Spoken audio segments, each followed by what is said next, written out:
नर्मदे हर, नर्मदे हर. तुम्हाला सगळं वेगळं वाटत असेलच, कारण की घरामध्ये पेंटिंग चालू आहे.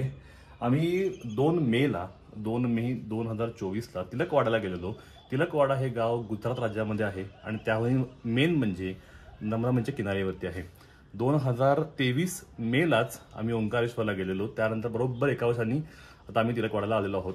तिलकवाड्याला जायची इच्छा मला 2018 पासून होती. का तर जेव्हा उत्तर वाहिनी परिक्रमा काय आहे हे कळलं त्यावेळेला, मात्र उत्तर वाहिनीला यायचा योग काही येत नव्हता. आता तो योग फायनली ह्या वर्षी आलाय, त्यामुळे आम्ही तिलकवाड्याला आलेलो आहोत. त्याचबरोबर 2 मे पासून गुरु पुष्कर पर्वणी आहे. तर ही पर्वणी काय आहे, त्या पर्वणीचं मेन म्हणजे स्नान असतं. तर ते स्नान आम्ही घेतलेलं आहे. तर ही एक्झॅक्टली पर्वणी काय आहे, एक्झॅक्टली उत्तर वाहिनी परिक्रमा ही कशी आहे हे आपण आजच्या भागात बघणार आहोत. एकूणच एकता नगरचं स्टेशन हे एअरपोर्टहून कमी वाटत नाहीये. खरंच दिसतंय सुंदर.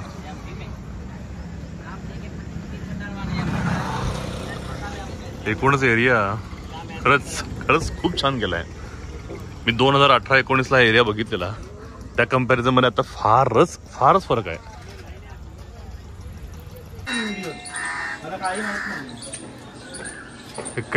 कैलासपती म्हणून झाड आहे. हो, हे शिवलिंग म्हणत. एक मिनिट, हे झाडाचं फुल आहे आणि या फुलामध्ये काय बघा, शिवलिंग आहे. बापरे, क्लास म्हणजे अगदी नागाच्या फण्यांसारखं. ते खरंच सुंदर आहे. हो काय कैलासपती काय बर.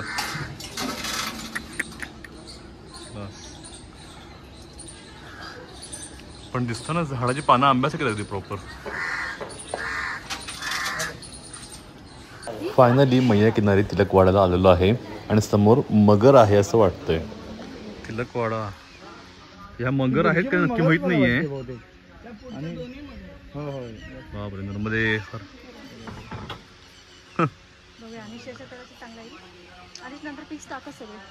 ही तर नक्कीच वाटते, ही जवळची आहे ना, ही नक्की वाटते. पण खूप वेळ कसं असतं ना, मगर आहे का नाही हे कळत नाहीये. नाही, आधी ते थोडंच तोंड काढतं ना बाहेर.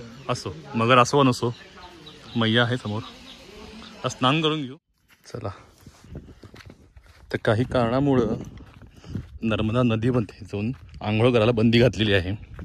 मे बी इलेक्शनमुळं काहीतरी कारण आहे, नक्की कारण माहीत नाही काय. आता आम्ही हळूच चाललोय, बघू स्नान होतंय का, कारण की इतक्या लांब आलोय आणि स्नान नाही बरोबर वाटत नाही. बघू. पण किती आश्चर्याची गोष्ट आहे ना की मैयामध्ये स्नान इल्लीगल आहे आता फॉर सम डेज. आता इलेक्शन पण आहे आणि काही ना काही कारणामुळं उत्तर वाहिनी परिक्रमा पण थांबवलेली आहे. हे बघा, उत्तर वाहिनी नर्मदा परिक्रमा ही पोलिसांकडनंच हॉल्ट केली गेलेली आहे, म्हणजेच थांबवली गेलेली आहे. कारण काय होतं, मला पण ॲक्च्युली फार ऑड वाटलं हे कारण ऐकून, पण नंतर कळलं किंवा नंतर समजलं की हे बरोबर कारण आहे. कारण की त्यावेळेला 2 मे पासनं मला वाटते तिथं जवळपास 2 ते 3 लाख माणसं दररोज येत होती, दररोज. त्यामुळे काय होण्याची शक्यता होती की 7 मेला जी निवडणुका आहेत किंवा 7 मेला मला वाटतं त्याची अमावस्या पण आहे, तर त्या अमावस्याच्या स्नानाला आणि निवडणुकीच्या दिवशी मतदानाचा जो टक्का आहे तो कमी व्हायचे चान्स होते. त्यामुळे तो मतदानाचा टक्का कमी होऊ नये म्हणून पोलिसांकडनं परिक्रमा थांबवली गेलेली होती, स्थगित केलेली होती. नावं थांबवलेले आहेत. त्यामुळे उत्तर वाहिनी परिक्रमा आमची होईल का नाही हे मैयात जाणे होईल असं वाटतंय तरी. बघू. नर्मदे हर हर, नर्मदे हर.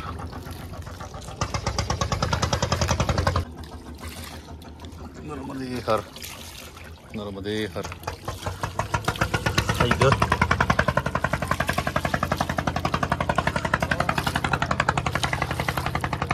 नर्मदे.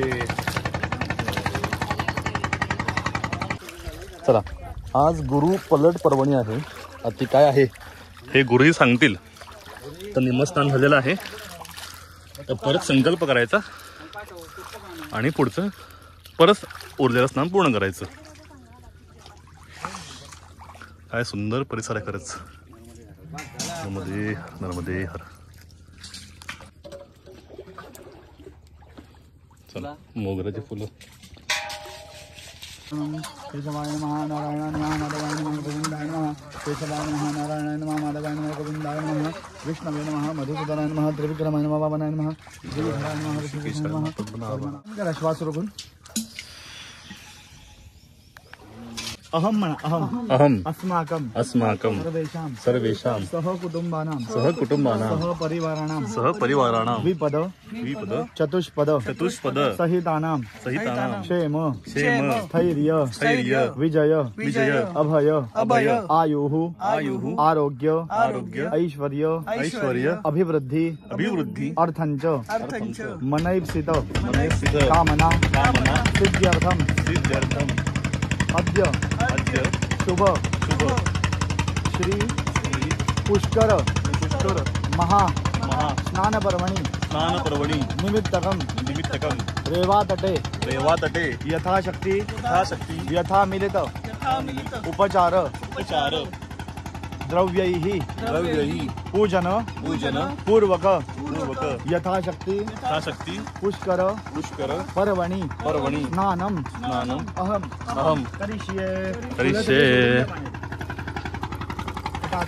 पुन्हा एकदा पाणी जर आता नर्मदा देवी ध्यानं पूजन करिष्ये आता घेऊन रेवमयचं ध्यान करा नर्मदाय नमः प्रातः नर्मदाय नमो निशी नमो नर्मदे दुःखं त्राहिणां विश्व सर्वदा रेवमय्य नमः ध्यायमे नमस्कारं समर्पयामि नमस्कार. चला ताई पुष्कर पर्वणी काय आहे ते गोरे सांगतीलच. मैया पावली म्हणायची आणि काही नाही. मला कायम वाटत तिलक वाढायला पण किनाऱ्यानं काय येत नाही. तर काय येत नाही कारण बघा काय रस्ताच नाही आहे इकडनं. किनाऱ्यावरनं मोठे मोठे खडक आणि डोंगर आहेत. रस्ता बंद आहे इकडनं.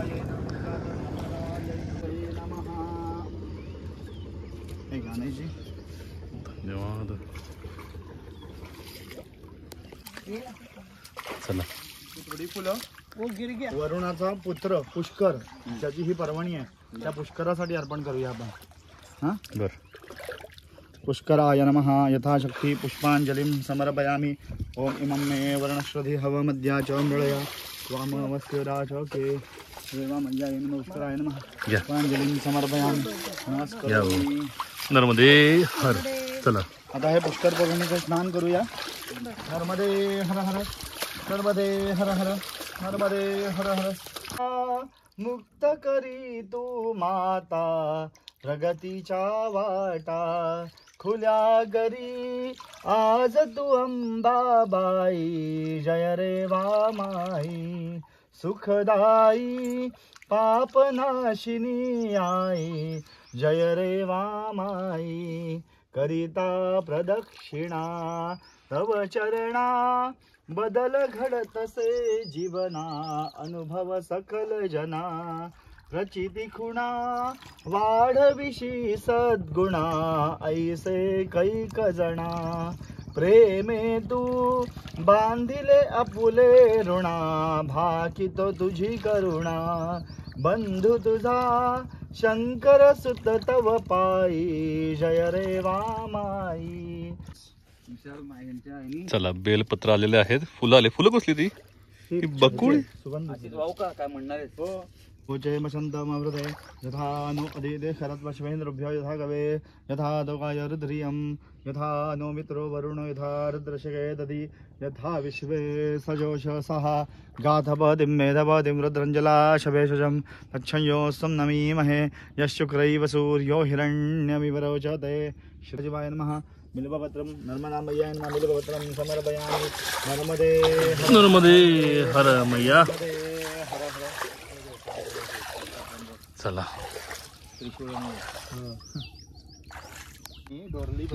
हेच ना. हा काटेरी पानाला काटे आलेली वनस्पती आहे. थांबा एक मिनिट थांबा. गणपतीच्या 21 पत्री त्यामुळे ना आपण त्या घाटावर जाऊ. मला आपण गणपतीला जी वाहतो 21 पत्री त्यातली ही एक आहे. हे बघा काटे आहेत आणि फुल आहे. आमची मैया आतापर्यंत थोडस गवत आहे ना एक दरभाचाच एक प्रकार आहे आणि ह्याच कशा ओळखता मला तेच समजत नाही. कुठे मिळतो हे मुंजाचं काय.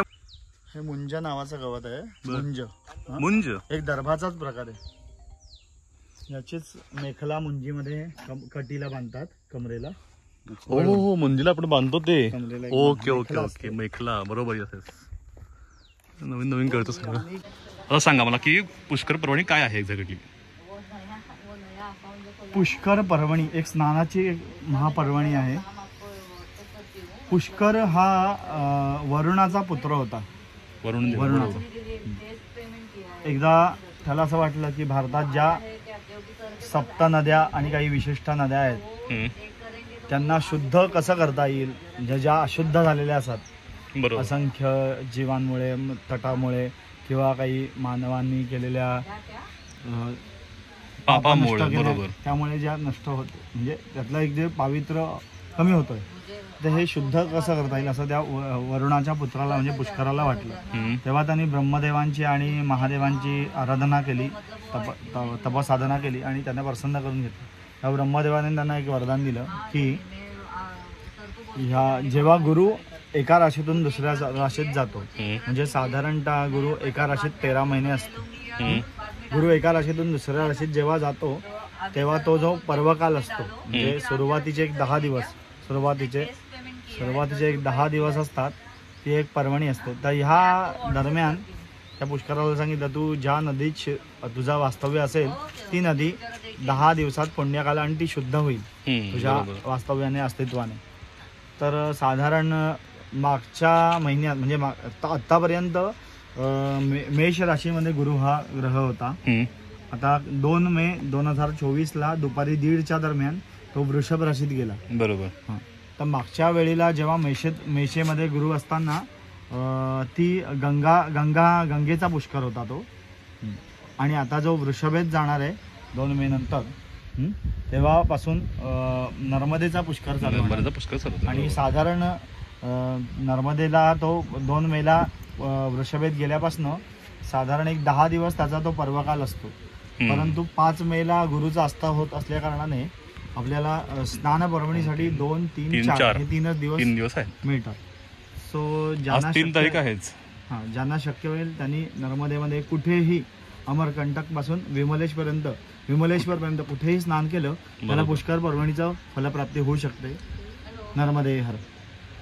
वा चला आम्हाला डबल योग आहे. तर गुरु काय म्हणतात गुरु पर्वणीच नाही पुष्कर पर्वणी आणि उत्तर वाहिनी. आता उत्तर वाहिनी परिक्रमा आमची व्हील हे माझ्या हातामध्ये आहे. बघू ते बघा समोर हे तंबू केलेले आहेत बघा. काही दिवसांपूर्वी तर पूर्ण गर्दी होती. मग आता काही कारणामुळे थांबवली परिक्रमा. बघू काय माणसं म्हणतात की गाडीनं परिक्रमा करता येईल. आता मजा अशी आहे की 21 किलोमीटरची परिक्रमा गाडीनं कशी करायची बघू. तिच्या मनात जे असेल ते होईल आपण करायचं करत राहायचं आयुष्यभर. ते चालवेल तसं चालायचं आणि काही नाही. ती म्हटली उद्या गाडीतून जावा गाडीतून जायचं आपल्याला काय. तिच्या इच्छेनं आलोय. नर्मदे हर.